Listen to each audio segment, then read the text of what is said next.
তুমি জানো সবচেয়ে কষ্টের বিষয়টা কি?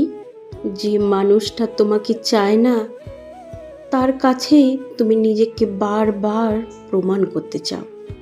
তুমি ভালোবাসা দাও, সময় দাও, নিজেকে ভেঙে ভেঙে ঠিক করার চেষ্টা করো, কিন্তু তবুও তার চোখে তুমি প্রায় কখনোই প্রয়োজন নও।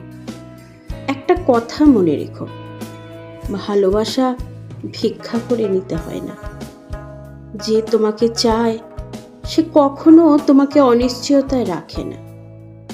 নিজেকে প্রশ্ন করো, এই অপেক্ষা কি সত্যি ভালোবাসা, নাকি শুধু একা থাকার ভয়?